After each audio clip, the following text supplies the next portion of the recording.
Welcome back to the homestead, guys. As you can see, the 2025 is back. I am happy. I am complete. So even though it doesn't look like it out, we are just getting through winter and it's breaking into spring and it's maintenance season. So I spent the last couple of days greasing U-joints and forks and the little tractor and this tractor and changing oils and doing all sorts of things that keep your machines running well as we get into the warm part of the year when lawn mowing starts and all sorts of projects go on. And with maintenance season, it got me thinking about my beloved 2025. It is a common complaint with these that the front end loaders are a little bit anemic. I didn't particularly have that complaint. It's good enough for me. Always been good enough for me. As a matter of fact, the only thing that it wasn't able to lift so far is a pallet of sandbags that we had that was from another video when the hurricane was coming in. I never dumped the sand back out. I just put them on the pallet in case we need it again. Went to go and move said pallet with the front end loader and it laughed at it. There was no way it was lifting it up. So, okay, fine. But everything else that I do with it, logs and front end loadering, it works terrifically for. And I was happy. That was until I came across a thread on Green Tractor Talk, the best forum on the internet for John Deere stuff, that was talking about hydraulic pressure. And can you squeeze a little bit more performance out, or in reality, get the performance that you pay for with these machines right from the factory or right from your dealer. And there were any number of guys on there that were saying, hey, you know, mine was low. Every little bit counts with these little tractors. Okay, you've piqued my interest. Let's see what you got. So I went ahead and got myself one of these pressure setups from Ken over at Bolt On Hooks. They're currently sold out, but you know, put your name on the list and he'll email you when he gets the new ones in. But I tested my hydraulic pressure and wouldn't you know it, it was a little low. So following the directions from the service manual, I let the tractor warm up. Like everything else on the internet, there was an argument whether or not fast idle meant wide open throttle. I don't know. Either way, I tested mine out at both, kind of settling in the middle around 2,000 RPM, and I ended up testing out at about 1,950 PSI, which sounds like a lot of PSIs, but apparently, according to the service manual, I'm a bit low. The proper PSI for the relief valve on this is between 2050 and 2350, plus or minus some. So I might have been right underneath. I'm no oiler, I don't know mathematics like that, but I might have been close. But what's the expression? I bought the whole gauge, I'm gonna use it. So let's go ahead and adjust the pressure on this thing. So before I get any comments about why don't you just have your dealer come over and do it? It's warranty work. Out of spec is out of spec. Let me let you in on a little something. I grew up in the city. I lived in a number of different cities. I lived in a city up until about 2 years ago when we bought this place. I don't like people coming to my house. There, I said it. Yes, they came to drop it off. Yes, they came to pick it up. And there's a lot of homesteading folks that are like, oh yeah, you know, I don't want to bother the dealer, or I don't want to bother this person. I'm just saying it, I'm being honest. I don't want nobody coming to my house. So that's why we're doing it myself. One of the things that I noticed here on YouTube is that there was no good, concise video on the 2025. There was 1025s, 2038s, I think a 3 series that AVE did. I couldn't find any for a 2025. But on Green Tractor Talk, there was a number of people who did a really, really great job of explaining it and how to do it. So it seems very straightforward. Let me catch you up to where we're at right now. Did I take the wheel off? Claro que sí, no. I did take this inner fender liner out, which was actually really easy. It's 2 bolts in the cup holder and then 2 on the foot pad, right where the ratchet is right there. Just plops out. I'm sure if you took the wheel off, you'd be able to get the inner fender well liner here out, but I don't see a reason to do that.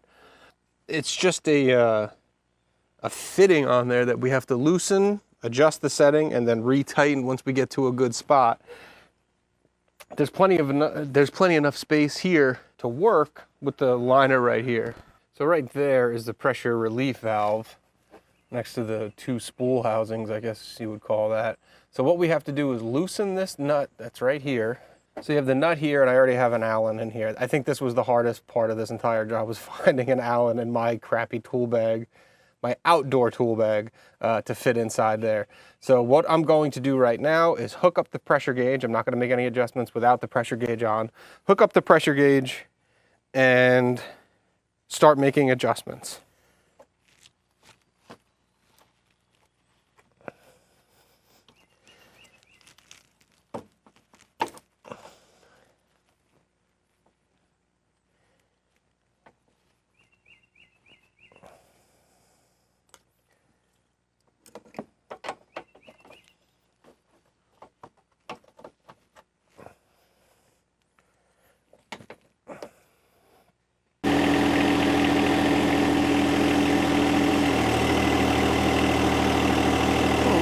So we're about 2,000. It settles out about just below the 2,000 mark. So let's make our first adjustment of a quarter turn. I think I went the wrong way. I would say so.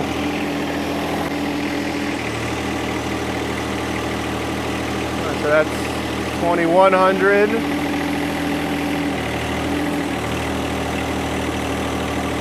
All right, so that's the low end of what factory spec is. So this is essentially half a turn. All right, half a turn. That puts us at what? Right at 24. We'll put this big bubble right there. It's 23.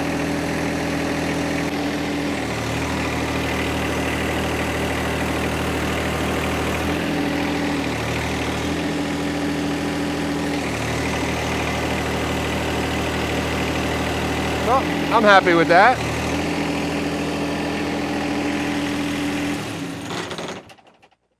Well, that was kind of easy.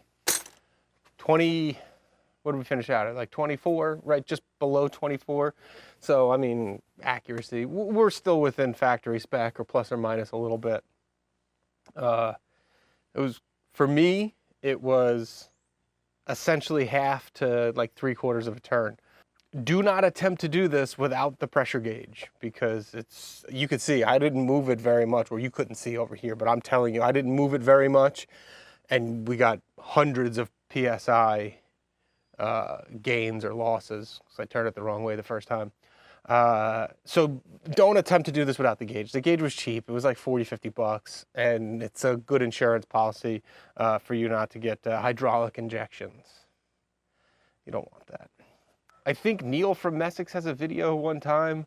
So what did we go up? About 400 pounds.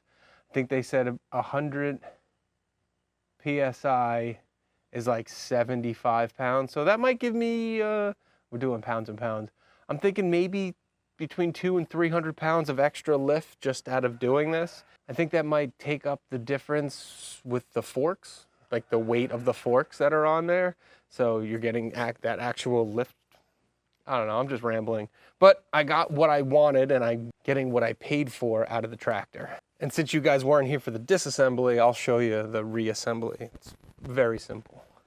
So as we get through with this, I do want to take a second to thank all the people whom subscribed and liked and viewed the other two videos in the 2025 saga.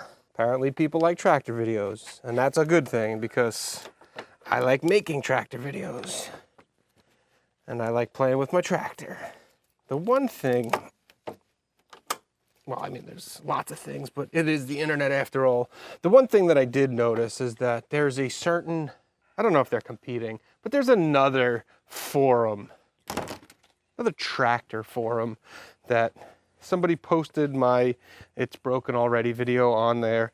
And because I made the comment in haste that I should have bought a Kubota, they posted on there, and the boomers went crazy. So with my initial reaction, and if you've ever watched any of the videos on the other channel, you know I have no problem speaking my mind on the internet, no matter how infantile it is, because it makes me happy on the inside. I had this long drawn out thing where I was gonna argue and make this video, the 2025 comeback video, an essentially a big fight. I decided against it. Maybe I'm getting too old. Maybe that's not the direction that I want this channel to go in. But no, people from Tractor Buynet, I saw your comments and I had a rebuttal for all of them. Because in those comments, and I guess some on the YouTube comments also, the comments ranged from it was user error to it was user error. And I'll flash a screenshot right here of the warranty paperwork from John Deere that states exactly what I said in that video. Almost presciently. I think it just got caught up in one of them frozen ruts down there, and I don't know, dare I say Chinesium? I don't know what that's made out of. Perhaps that's not one of the parts that are made in China. See that? Weak materials. Not user error. They took all sorts of pictures of the undercarriage for the warranty claim. All sorts of things. And what did John Deere say it was? Well, I would love to sit here and say I told her so, because man, that feels good. I'm gonna be the bigger man. I'm gonna be a more mature person. That's not the direction that I want this channel to go in. But know that it wasn't user error and that I didn't break my tractor. It feels good to say that. What doesn't feel good is I dropped a washer. Oh, here it is. If you're doing this, let me give you a suggestion. Do the front cup holder first. I guess this isn't a cup holder. This is like an equipment holder. So do the cup holder bolt first. It's kind of like the central piece. It'll hold everything in place for you.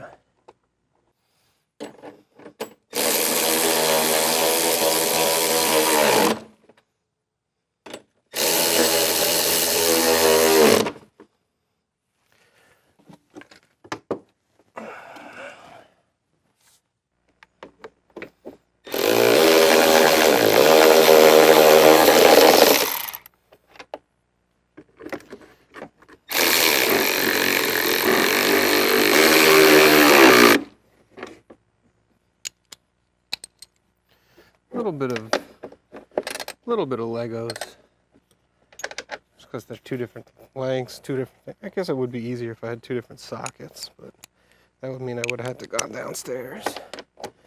All this stuff is out here already. What, you mean you don't have an outside toolbox and an inside toolbox?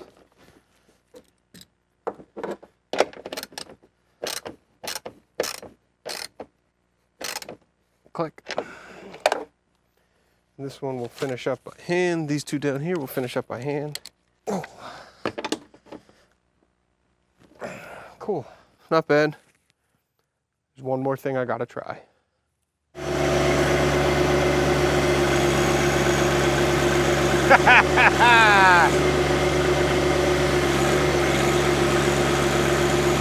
That's good enough.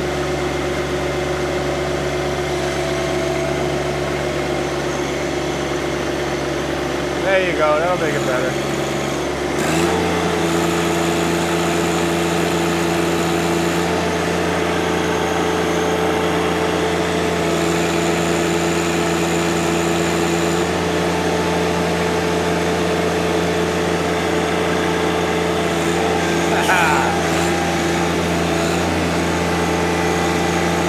That's your home. Well, there you go. The proof is in the sandbags. Yes, I saw one fell off, but it did it right in the beginning. It lifted it up. Earlier, the day that it broke, it was unable to lift that pallet at all, and it's not any less wet now than it was then because it's clearly gloomy and rainy. Fantastic. Fantastic. Big shout out to Ken over at Bolt On Hooks for selling the proper tools to do this correctly. Oh, the hand tools are mine, but the gauge, thanks. Green Tractor Talk, shout out to you guys. Just the best. Tractor Buy Net. Thanks for listening to me ramble on about my tractor. At least you guys listen. She's tired of hearing it. That's great. Fantastic. Thanks for watching, guys. See you on the next one. So even though it doesn't look like it out, and with that, every time I open my mouth, he does it.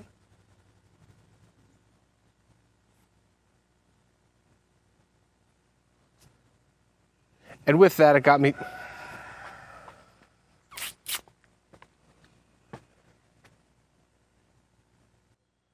And wide open throttle.